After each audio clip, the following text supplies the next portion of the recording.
Welcome back to the Ricky Mathews Show. Really appreciate you joining us. As I reflect on this week, we've had such a terrific line of guests, and I tell you what, it's been a really good week. Of course, we look back at the anniversary of Hurricane Katrina, and the conversation that I had with Ashley Edwards this week as we reflected on it. He worked in the governor's recovery office for not only Governor Haley Barbour, but also Phil Bryant. And now he's actually he's an entrepreneur in the recovery business, working across the United States. And just reflecting on how much progress we've made here.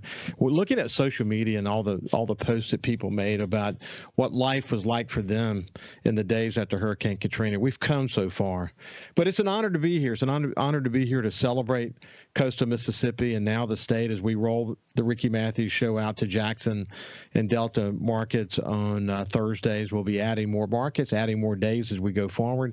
So it's going to be a great way to introduce leaders from the coast who are working so hard to make this such a great place to other areas of the state, and also to have the opportunity to introduce to this area the leaders in other areas that are making such a great contribution to the state. My conversation yesterday with Joe Max Higgins, who is head of the Golden Triangle Economic Development Area. If you missed that conversation, you should go listen to it, because it is a conversation with a nationally known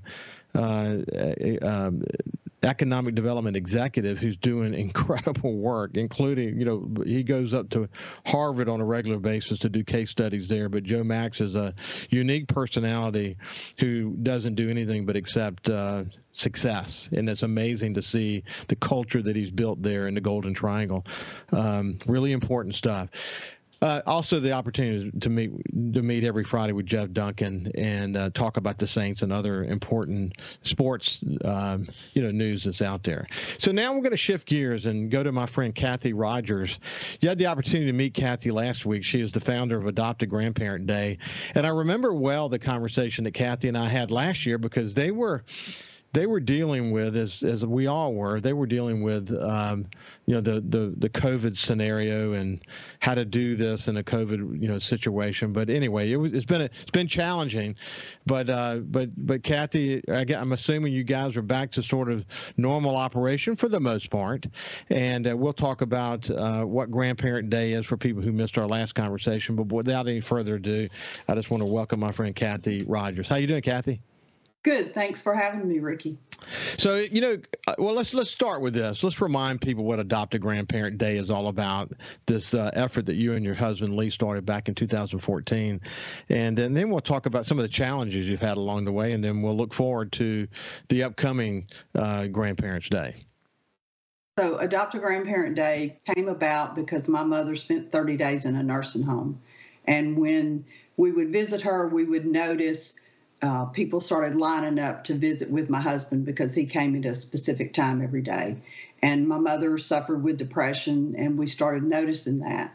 And as business owners, we wanted to give back to our community. So we kind of had a brainstorming session and came up with an idea of organizing volunteers to visit with residents in nursing homes.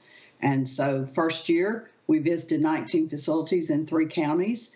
We're now a 501c3. I have a board, and we're celebrating 10 years of doing this, all volunteer, organizing people. We're in 6 counties now, and just making people aware of the plight, the depression, and the isolation that people feel in nursing homes. Because if I can get you to go once, then you'll go back on your own again and again, and that's really where the impact comes from, not from what we do on one day. Kathy, my mother unfortunately passed away 3 weeks ago, and she was 89. And Mom was a really special person. She had her mind sharp as a tack until her last breath. She had last December, she had a valve replaced in her heart and was doing really, really well. I mean, really beginning to get her independence back. She lived alone and had a terrific life.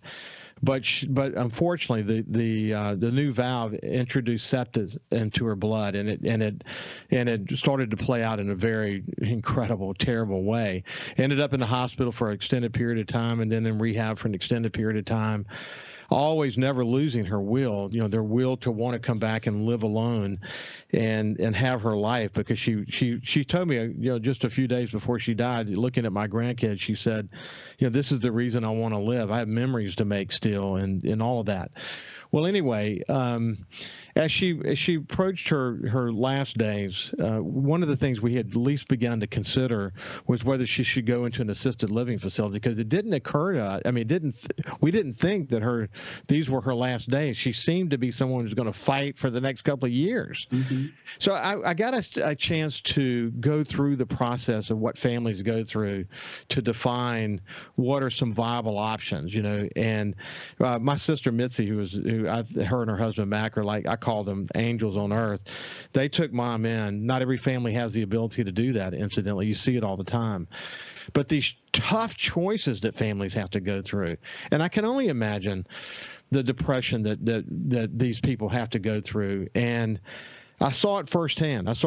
We were going through it as a family. Now, Mom never had to go into a nursing home or an assisted living facility, but families face these decisions every single day. And there aren't great choices out there, unfortunately. That's the sad part about it.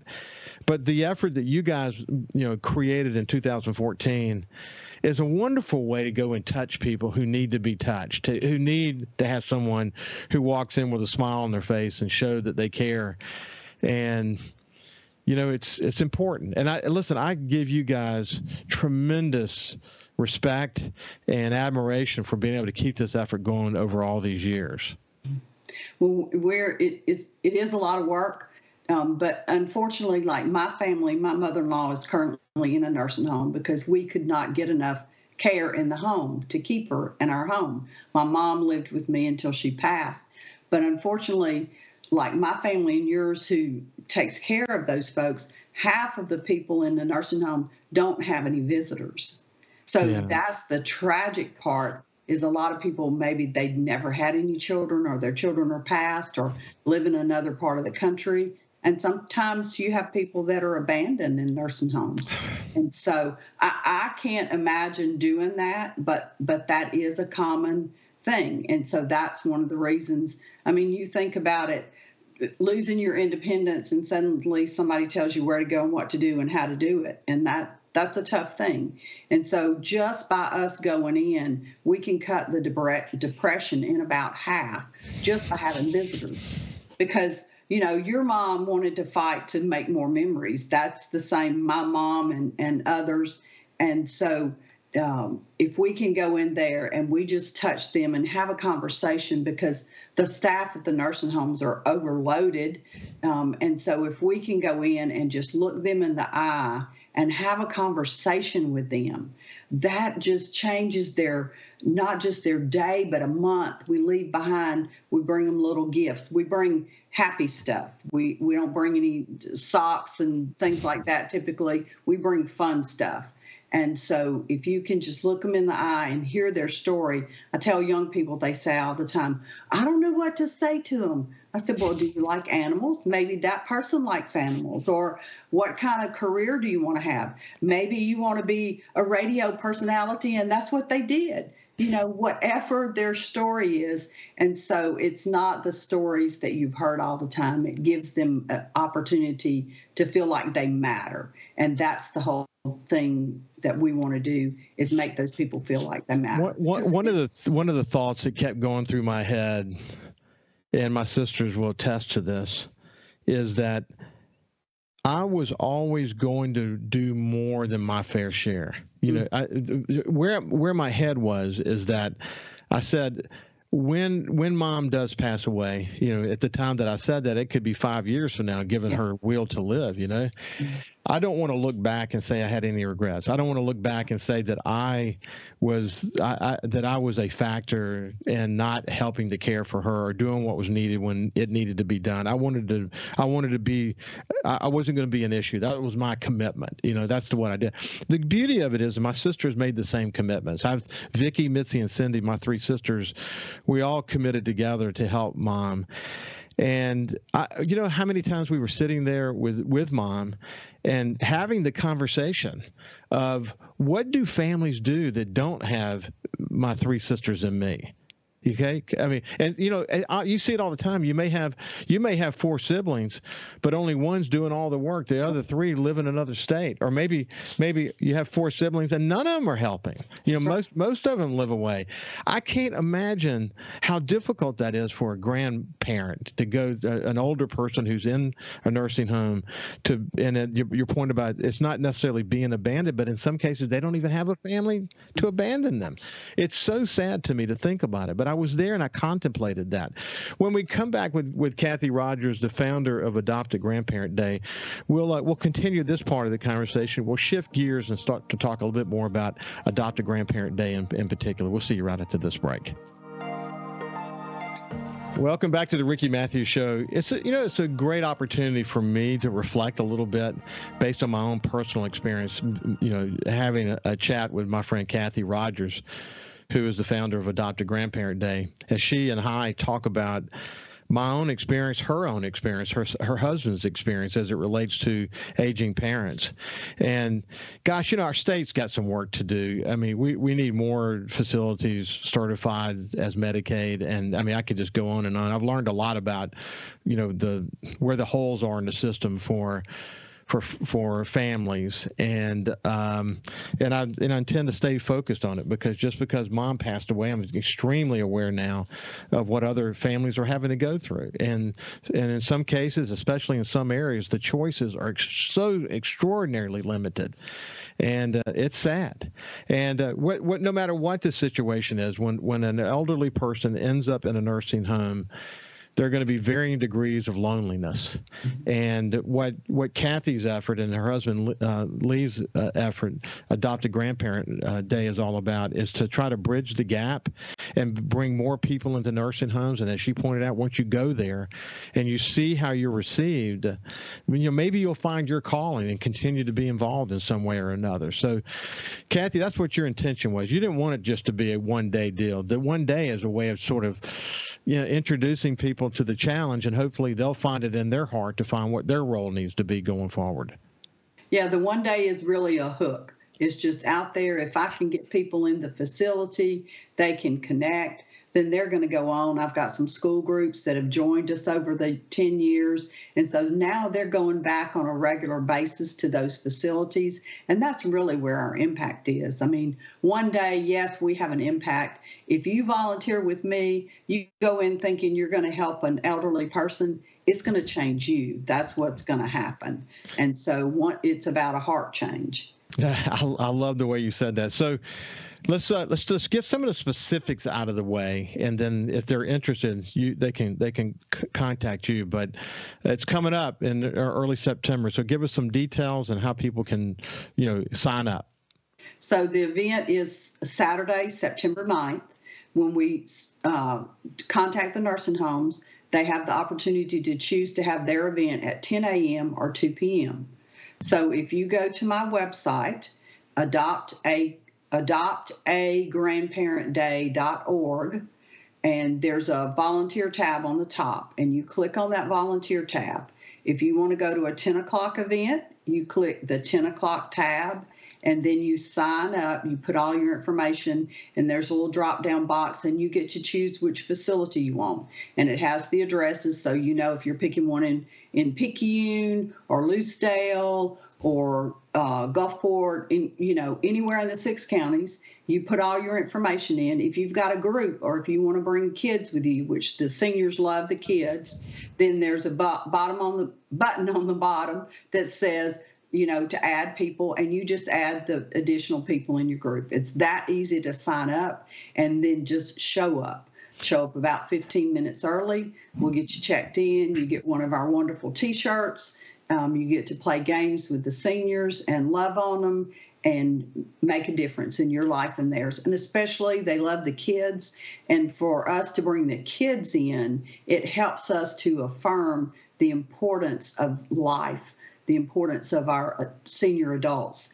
and how much they deserve our respect. So it's not just going, but it's teaching your kids something as you go to. So it's a great way for an individual to find inspiration and a role that they could play to fill an important gap in the community. I talk about filling gaps in the community all the time. And that Mississippians are an incredibly resilient people. They're kind, they have heart, they have a soul for looking out for one another. And too often what goes on in nursing homes is sort of out of sight, out of mind. People don't want to think about it, but they should think about it, because inside there are resilient people who want to be touched by others, who want to feel love from others. So it's a great way for an individual to find inspiration, but also, as I'm thinking about this, classrooms, maybe church groups, right?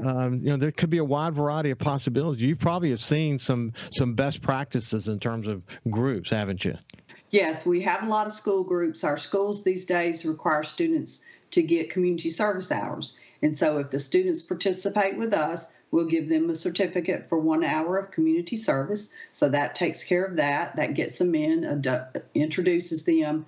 We have Girl Scout troops that volunteer. We have different high school groups. We've had middle school groups come in. We have churches that come in. We have several businesses that will adopt a facility, which means their staff members will volunteer and show up. And so it's just a partnership with the whole coast to make a difference. September the 9th is a Saturday, and you can get more information by going to adoptagrandparentday.org. And there's a link there, volunteer link. Click on that. It gives you what you need to know and the facilities that are available for the people who go there. It's interesting. Something like this pops up on my calendar that you and I are gonna visit today. And as I contemplate, what this means to me, having gone through this with my mother recently, really personalized this conversation in ways I never expected that would happen. And I'm glad I can bring that sort of personal observation to the table. And, I admire what you and your husband and your team are doing. And, good luck. I know it's a lot of work. Good Lord, is it a lot of work to put all this stuff together. But keep up the great work, Kathy.